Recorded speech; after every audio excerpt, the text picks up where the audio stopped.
I'm Ethan Bass. I'm interviewing Mr. Doug Greeno at his home in Winter, Arkansas, and today is January 10th, 2008. Of the inventions or discoveries, or of the inventions or discoveries that you have made in your lifetime, he's made, that have been made. that have been made in your lifetime, which has been your favorite? Inventions or discoveries.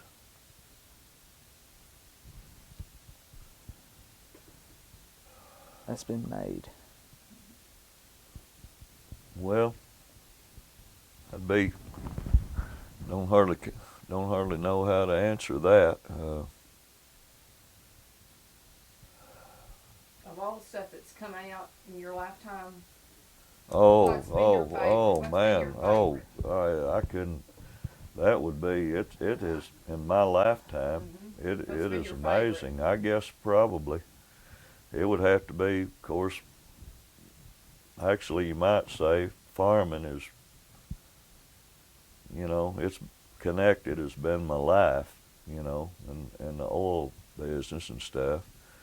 But I would say the technology and stuff in like farm equipment and how it's came. And since I'm just when I worked, all that stuff there was the very latest stuff. And now then it's unbelievable. I can't even the tractors we have now out on the farm. We got one out there we bought last year. I don't even know how to start it, much less drive it. I don't even mess with it. It's a, you get in that thing and it's all computerized and all of that. I didn't. Uh, a good story about Donald, my brother. Back this last fall, we were gonna. Uh, we were no, it was back this last spring. We were planting out there, and I went out there going to help them. Well, we just bought that tractor, and it's not even it's a 4 or 5 year old tractor, but it was an international. Mostly he's a John Deere man, but anyway, it was an international, and it's got all that front wheel assist and all that stuff on it. But he gets on. He was out there, and one of the boys, I don't know, they had to leave early or something. We had some levees to build. And he was kind of aggravated, and he said, "Well, I'll get on that." He said, "I can drive anything." He got on that thing, and he had a levee plow on it. And he went out there and pulled in. I noticed he sat there for a pretty good while. Once in a while, I'd see the lift kind of go up and then down. He'd start to pull up, and he'd come back up, and we sat there. He messed with that thing out there for almost an hour. We were sitting down there in the field just watching. He got off, shook his hands. He just I said, apparently, you're like me. You don't know how to drive everything, do you? Apparently, there's some kind of switch on that thing, that controls the draft or whatever on that thing. He couldn't get it to do nothing. He just, and I said, man, you're going to have to go to school, get that book down, and and read up on that stuff. But that and all the breakthroughs, even in the music, the way they have it now, electronic, you can those computers and all. I'd say computers are probably the biggest thing, and I know absolutely nothing about a computer. I'd say that straight out. I don't have one. I wish I was computer literate. I wish I was, but and of course Lewis stays on me all the time. He says, "Man," I said, "Man, look," I said, "I'm an old man. I don't have that much time left probably anyway." I said, "Just leave me alone. Let me, but it's everything. We do everything just about online anymore. He does and everything. It's just completely where we had a whole store full of bookkeepers and all of that. I mean, it's eliminated, all of that. But it's much easier to keep up and keep good records and everything. And that pertains to everything. So that's great in music. The sound technology, and all of that those old amplifiers and stuff we had when I started out, and those old crystal microphones, I mean, there was no way you could get any kind of sound like now with the equipment that they have. It's moved way on beyond me, which I haven't stayed up with it. Sonny Burgess stays up with it quite a bit, and I kind of bleeds down to me on that. But one thing I started to say on just touching back just briefly on the music, a point I wanted to make was music opened a lot of doors for me. And I'd suggest, like some of the younger folks and stuff, it's something to, anything is what you make it. I mean, but it's something good to have, to fall back on, because it's like I said when I was working on the farm and making $5 a day. If you get where you can do music and do it pretty good, there'll always be a market for that. Someone will always want to hear it. They'll always be willing to pay for it. You'll always have something to fall back on in case, things, might not go right, or you need a little something, to tide you over for a little bit. I suggest, if you're musically inclined at all, to pick up some kind of instrument and get to where you could, because there'll always be a demand for it, whether it be church or anything. I know your mom plays and good, and y'all do. It's just, and of course, it's something that it's wonderful. And I had a chance to play with legends. I had a chance to play with them, like Elvis's band. Some of those pictures, that's some of Elvis Presley's first band, some of those people that I played shows with, that recorded every record I guess he ever recorded. To be out with those people and hear the stories they told of the different people, and of course, those people, and Carl Perkins, and people, like that you see on TV all the time. And I think, man, we'll be sitting around, and I got a chance to do, it was a great honor. I got a chance, we did 2 public television specials, and I did the bass work, most of it, on both of them.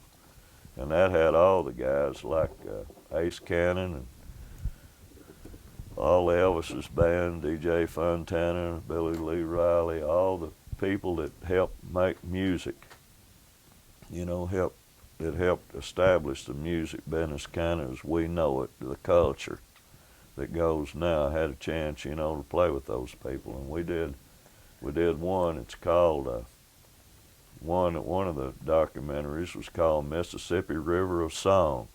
That's where they went up and they documented all the musicians came down the Mississippi River, all the way to New Orleans. Well, we had a pretty good segment in that. And then they did a deal called Good Rockin' Tonight, and they show it on public television quite a bit. And it's about the rock and roll history around over there of Sun Records. And, in those areas, that was like Elvis and Jerry Lee and all of those people. And those 2 things are in the Smithsonian Institution. That is a part of our American heritage, and that, and so that'll always be there. That's something that I'm proud of, just to be a part of. I'm just one of the musicians, but it's I'm proud of that, and I didn't think I'd ever, do anything. I never did really try to make it in records and stuff like that. I just wanted to play. I just wanted to play the music and be around the people that did. Kind of like, being around good athletes or something. Something's bound to rub off on you a little bit. And tell me a story about something funny that happened on one of your band nights. Oh my goodness. Well, one of the things happened was playing a nightclub. It was on Christmas Eve. We were all playing, just having a great time, had a great crowd and everything. Everybody's all dressed up, Christmas. Santa Claus comes in. And man, I mean, he had a real beard. May have been the real Santa Claus, I don't know. Anyway, he's out, he sure looks the part, and nobody knows him. He goes around in there, and he's in the club, and all the people, that's just people, you know, big parties of folks. They're just all having a good time, you know, and the band's, I'm playing, we're looking around. And I noticed, Santa Claus, when some of the ladies would get up to go to the restroom, he'd go over to the table over there and start going through their purses. Well, naturally, they blew the whistle on him, caught him. And the bouncers came up there, and he turned around. He was arguing with them and went to push one of the bouncers. They was telling him, you know, they asked him to leave. Well, he wasn't going to leave peacefully, so they just picked him up, just bodily, and took him and threw him out the front door. And I told the guys in the band, I said, I've played a lot of tough places. You know, I've played a lot of different gigs and everything, but it's the first time I ever seen Santa Claus get thrown out. Threw him out in the parking lot. He didn't hurt him, but I mean, he never saw him again. They never did know who it was or anything. What a son. And that's another thing. We were playing one time, and this was amusing. And of course, how a bunch of musicians always are, you know, they're just like athletes or anything else, you know, they like attention or like to know they're doing a good job. Well, we were playing over at Newport, over at the Port Fest out on the river one time. That's when I had a band called the Distance Band, and I played a lot with them around here, and they were a great band. And anyway, we were playing. One of the boys, the lead guitar player, he's a student counselor over at Truman High School.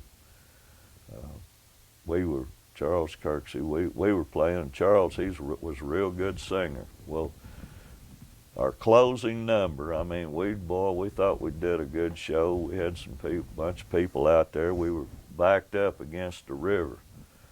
And I didn't know what the schedule was, you know, but I knew it came up to the last song. Well, we had a big production of House of the Rising Sun. And Charles, he had a real high voice, and right at the end, well, he'd go, you know, the band's all kicking, a big drummer, big sendo and everything, and he, built everything, and we got it going, and he's going into he goes high and he's singing it, and all of a sudden the crowd just jumps up. They just start clapping, hollering, and screaming like we were just, oh my God. I mean, you know, we have moved these people. You know, there's a big backdrop behind us, and it came over us, you know, a big cover, that stage. I don't know if you've ever been out there at the Port Fest, but it's a huge stage, and of course we were looking, of course, out on the side of the hill, and all these people, and all they were up hollering and screaming and all of that. Charles, he finished his song, man, and he said, oh, thank you so much, thank you. About that time, a bunch of parachutes starts coming down. What had happened back behind us over the river, a bunch of guys had jumped out of an airplane, you know, parachutists, and they were coming down. We couldn't see them, on that backdrop. That's what the people were cheering about. The people were seeing if they were going to make it, and they all landed right out there in front of the stage where we were playing. You know, and man, you talk about, I mean, we just, you know, old Charles, he thought it was, and we all did. I mean, we were so thrilled, you know, excited, and it was paratroopers, you know, they were cheering for, actually, you know, but there was a lot of things like that. A lot of things happened too. I quit playing nightclubs a long time ago, and I mean, if you play music and everything, I mean, that's all part of it. There's always, and we played a lot of gospel. We recorded, let's see, we've recorded 3 gospel CDs. We recorded 2 or 3 just band CDs, you know, just music, contemporary music. Playing one night at a club, I probably, we was playing one place, it was on New Year's Eve. That's another incident. One night we were all playing. Place was jam-packed, a real big place. There was about 500 or 600 people in there. Everybody just jammed in together. We had on our white shirts, you know, and really nice. I mean, we were really dressed then, New Year's Eve. Now then, it's a little different. But I mean, we were dressed to the nines. We were up there and we were looking good. And all of a sudden, about the first, we did about 2 songs or 3. And of course, we told everyone in there, had signs out there, no fireworks or anything. No fireworks, you know, inside the building. Well, just about time, right in between a couple of songs, something, bam! Man, I'm standing up there and I look over there and all this mass of people and I see them all jump up. I think, I knew what it was. It was not a firecracker. It was a gun. All the people jump up, you know, over there and they're milling around and everything. And I said, who shot that firecracker in here? You know, I said, no more fireworks. This guy comes up out of these crowds of people. What has happened? And he should never been in there that way anyway. But that's one of those things happen. He reached in his pocket to get some money out to pay a waitress. And when he did, he had a pistol in his pocket. When he reached his hand in there, somehow it went off, shot his finger off. Here he comes out there, you know, like he's about as surprised as anybody, and he's swinging his hand, and his finger's just barely hanging on. He's done shot it. I mean, it was just his finger and the blood. Like I said, you need to edit that out. It just went everywhere. I mean, the guy, and they threw him out, finger and all. I said, man, but he was all right. I mean, in fact, they even put it back on. I found out later on. You know, finally, someone took him to the emergency room. But I thought here, I mean, you know, we looked down and looked like a lightning bolt that went across all of us. You know, he swung his arm around. I thought, man, here we are. We got about 4 or 5 hours to go here. And then there's the time we went out on a show and we had a bunch of young folks. I had a couple of real young guys in the band. They talked me into trying a smoke machine, you know, a fog machine. And I knew better, you know, than to even do it. You know, we'd done it years ago, but they'd come back. He had a bunch of dry ice and stuff. And he got that thing hooked up, and I don't know what happened. It went haywire or something. It covered all of us up and about half of the crowd, and they couldn't get it out. And they had to take most of the club had to go outside till we got everything, you know, figured out what was going on. I mean, it just covered everything up. It was. I said, boys, they felt bad, you know. Couple of real young boys, you know, in the band. They just joined it a few days before, and they wanted that as a big, you know, and they were trying to do. But I said, boys, some things at a short notice just don't work. I said, you better just stick, you know, to it. But there was a lot of things on the music. Me and Wilma traveled with me a lot when I was up in Canada, and it was a dangerous place to go and be traveling due to the elements. We played big hotels out there, those big resort hotels and stuff. It was in those ski areas and stuff. And one time we were just started down the eastern slope of the Rocky Mountains, and we thought we could get gasoline. It went up. Just as we started down that slope in this rig we were traveling in, that thing ran out of gasoline, and we went downhill. We went around those. You know, we had vans and trailers and whatever, and everybody just kind of all running along. But this one van, it was a Chevrolet Suburban pulling a trailer, and it ran out, and we went all the way down this mountainside, just winding down through there. It must have been 10 miles.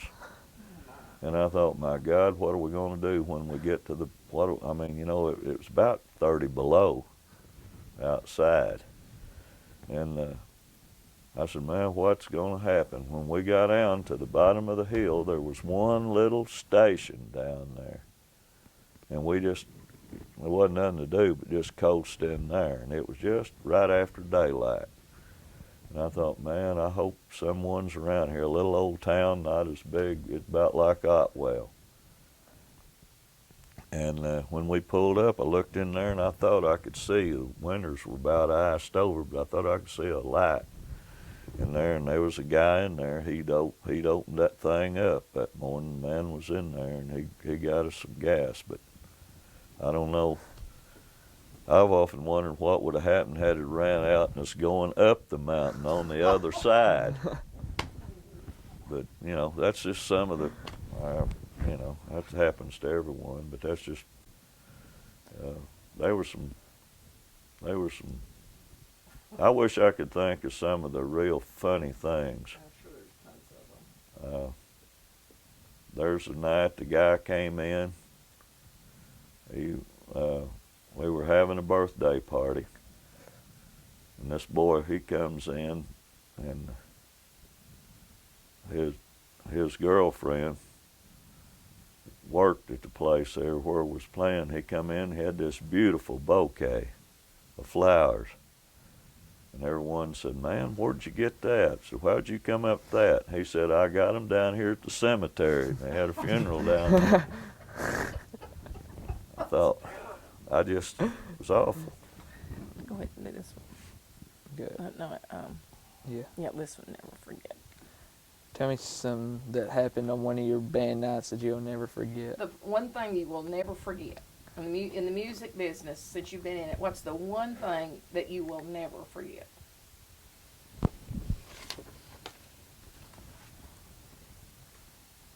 Take your time and think. If you were going to think of what's the one thing you will never ever forget. If you're in a nursing home and you've forgotten everything in your whole life, what's the one thing in that music, since you've been doing your music, that you will never forget? I guess probably it'd be when that I'll never forget. I mean, wasn't all that funny, but we had went down to Austin, Texas, and we were down there with Elvis's band, old band, and they were doing a thing. They have a thing down in Austin, Texas called South by Southwest. That's where they have about a week of solid music from people all over the world come there. And we were headlining this thing. And it's me and Sonny Burgess and DJ Fontana. And like I said, a bunch of Elvis's older musicians, the ones that he started out with. And all the guys just playing there, and all the weird people from all over the world that were out there. And it was scary. Now they thought they were dressed like we did, back in the 50s, what you say. They have a certain look, I think, but everyone really didn't dress that way. I mean, it's culture gets changed as you go. Man, I looked out there, and it was scary, those people out there, that mass of people. They had, those high, and weird looking, boy. And I don't know, every once in a while, I kind of wake up in the night, I can just see them, I mean, it's just kind of, I guess so that, I'll remember that. Now, there were a lot of funny things. How many people do you think were there? Oh, Patricia, I have no idea. I'd say maybe 3,000 maybe in that place. So you still see them in your sleep. Oh, it was. I told before we started, we played an hour, just as hard as we could play. Like, and they had a big sign of Elvis up in the background, and it's kind of weird up there, standing up there, and that's his band, you know, standing around you and everything. And I thought, man, I couldn't sing good enough to carry in his guitar. You know what I mean? How you have a feeling. Man, they were all, you know, it was just like, and I asked before we started though. I was just looking at them, and I asked DJ Fontana, which he was the drummer. He was Elvis Presley's drummer all those years, and I said, man, did you ever see anything like this? He said, Doug, he said, when we started out, he said, you think this is scary? Here, he said, you should have been out there some of those nights when we played some of those places, especially down, you know, in Mississippi and Louisiana and down in there. Said when Elvis Presley was playing, said he said they would hurt you, you know, said they would cut, you know, said they would, you know, said they would rip your clothes off, you know, so they were just, it was like, you know, they just a crowd, just really frenzy. He said, man, he said, a lot of times, said we went out of there, you know, said we'd be scared, you know, he said we run out of there. They had a lot of stories like that. It was, but I don't know, I've had another story that was great. I got to tell this, because like I said, most of my life, and it seemed like I talk a lot about the music, but my life mostly revolves around my oil truck driving days and all of that. And I've had so much fun, you know, and it is to get out. I mean, people don't, they just, you know, but years ago, you had all them little old grocery stores that I made. And that's when Malcolm Hogue was alive. And we had, you know, I had little deliveries. They'd take I stopped at every one of them. Every little town, every little place out here had a grocery store. Well, there's one over here at, you know, you probably heard them talk about her. Her name was Joe Clark, a lady, and she run a store there. And she was a great lady, but she was weird. I mean, you know, you never knew when you pulled up. But anyway, she had rented it. She rented it. We serviced it always, and they'd always stop, and they'd take like 100 gallons of gas and maybe some kerosene. They had a deal, and I'd have to reel that hose all the way back. You know, the kerosene deal was back in the back of the store. And you go on through there dragging that hose, you know, and that truck running and everything. And kerosene, man, there's flour and hog feed and all that lined up. And you drag that old hose down through there, and half the time it was seeping, you know, and everything. So I was always real nervous. But anyway, it was a big deal when I'd go down through there, and they'd always have comments to make. Well, one day I pulled up, and the old truck had a leak. It had a leak down around underneath by the gas pump on it, and the muffler.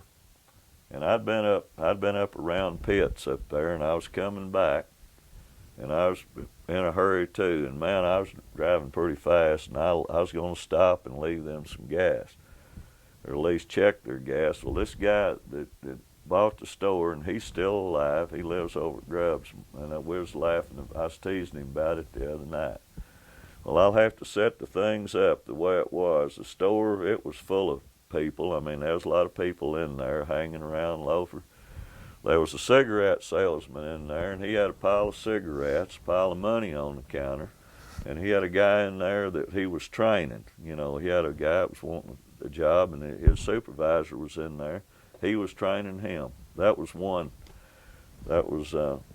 scenario. Next deal, of course, there's Mr. and Miss McClish. They had bought the store, and she had like sort of a muscular ailment, kind of like it was like she couldn't, you know, it was kind of like arthritis.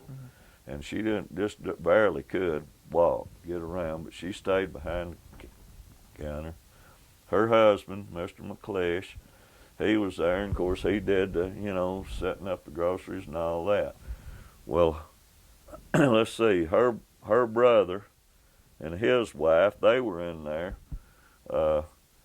His brother,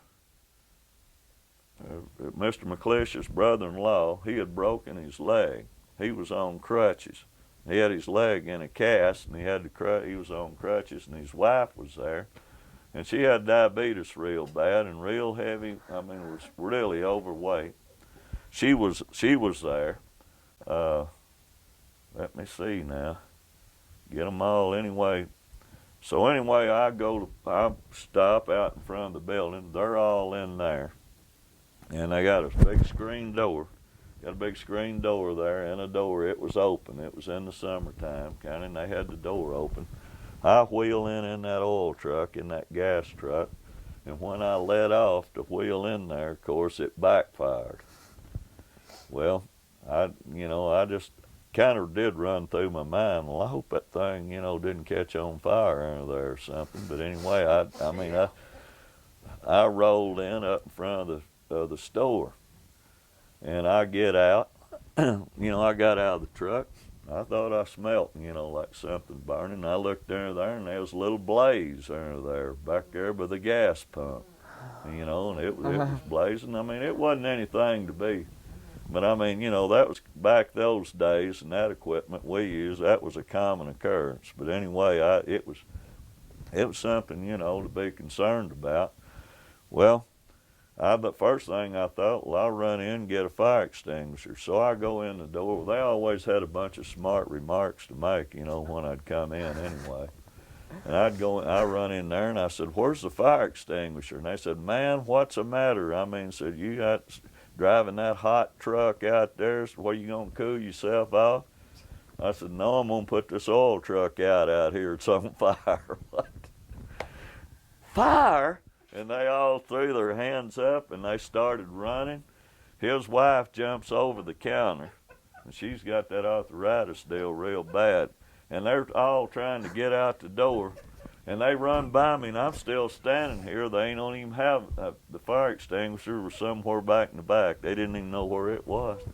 And before I can get back out here, they run by me. They're just knocking me out of the way. They knock the screen door off of the hinges. They go out. Back then, 214 was gravel, and they run out of the store. The store was facing that curve there. They run out the store. They take a left, and they start running down that road. A couple of them falling down, and they're throwing rocks. Their feet's throwing rocks out behind. When they were digging out. And the guy with the crutches, he threw those crutches down. He was out running all of them on that cast. And they were running, and they head down the gravel road there, and down there towards where Tennyson's lived there then. They head down that gravel road, and they run down there, I don't know, about as far as from here are those trees down there, and they jump a road ditch. It's as wide. I mean, I'd be hard-pressed to jump over that, and ran out into a plowed field, and they were all standing out there. In the meantime, when they all ran by me, they knocked the door off and everything. Well, I get out, and there's some dirt there, loose dirt. I get some dirt. That's the best thing to put out fire like that. And I get me some handfuls of dirt and throw her in there, and I put the fire out. Well, they're down there, and they don't want to come back up there. And I'm motioning, I said, oh, come on, everything's out. It's all right. Oh, you sure? Now, and I was hollering at them, because they were way on down. So they finally come down there. Of course, when they came back, when they went out there, they were running full, they were running full bore. When they come back, they were hobbling along, helping each other and all that. And they're giving me some terrible looks. Well, I'm just standing there inside the store. They come in one at a time. They all make their way in. The salesman,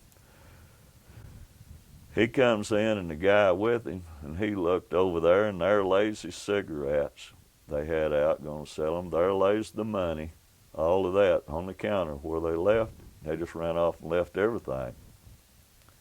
he looked over there and he said, "Man," ain't that my money there?"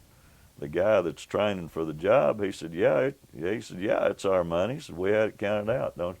He said, "You mean to tell me that you're wanting a job?" Said, "You ran off and left all of our money and our cigarettes left there." And he got kind of agitated, the guy wanting a job, and he said, "Hey, buddy, you passed me going down the road." And they're all standing around. They were all looking real sad and everything. And I said, "Well, there's one good thing came out of all of this." And they said, "Well, what would that be?" I said, "I don't know what that would be. What do you think that'd be?" And I said, "Looks like I invented a cure for arthritis." I was gonna say it was like a miracle healing. Do this one right here. Okay. Read it slow. Okay. Tell me about the biggest lesson that life has taught you. Read the rest of it. A lesson that would help a young person live a better life. Well, in your lifetime, you're going to have a lot of setbacks. As a general rule, everything's not going to be. It's not going to be all roses. It happens, I believe, in every life. It may happen when you're young. It may happen, when you're middle age. It may not happen till you're advanced in age. But I would say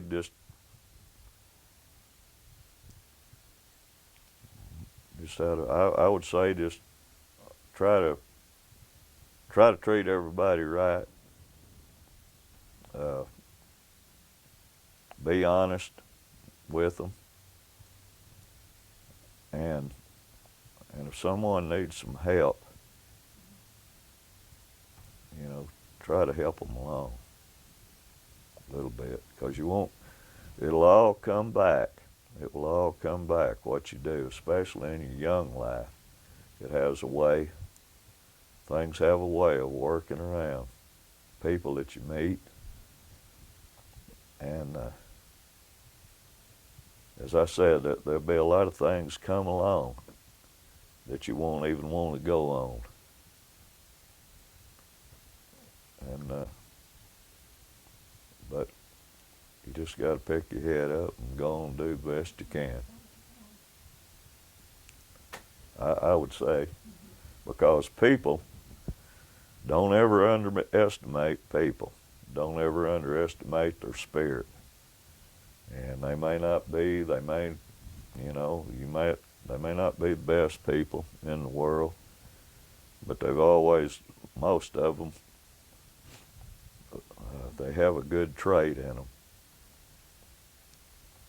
And maybe sometime when the chips are down, you'll be surprised they'll step up, and because when you're young, you set up the things for when you're old. I mean, it's hard, because if you get into it with somebody or something, I try to work it out, and all that. And, people have different ideas. Everyone has a different way of doing things. And I don't know, I've said many times, I don't know. Well, if all the things I've told you, if it wasn't for that, I wouldn't be here. I wouldn't be here. There wouldn't be no way. And the people, that's come along. And I will say, and I said it before, that my wife, Wilma, she came at a real low part of my life. I'd been through a divorce, and I didn't even, and we turned around with nothing and built a life. We built a life and hopefully respect. I know she has. Whether I you know. But I just I've always tried to treat people, you know, treat them good. If, you know, some people, it seems like you can't, it's hard to even, you know, some people it's hard to like, or hard even, you know, to really get along with. But even them, you know, there's something down the line that, and it'll come back to you. You know, people that I met out in the music business, you know, they call here, you know, and they just, you know, we'll just sit and talk or something. You know, they say, well, and they'll say, well, you always played square with me. That's about all I can add. That'll do it every time.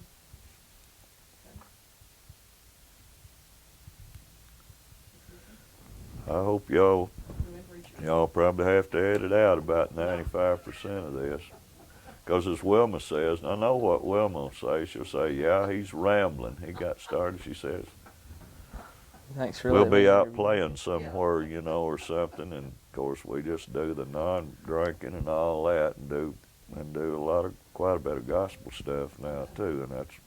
But she'll say, for one thing, I talk too slow. The diction's terrible, and she'll, you know, a lot of times she'll say, you know, she'll say you're rambling. I said, get on. Of course they all. Thanks for letting me interview you. You're very welcome, and you're very welcome. And I'm glad to do it. Like I said, it may not, but that's me. That's kind of who I am. You know, I mean, I'm not. I just, you know, I guess that's kind of one thing that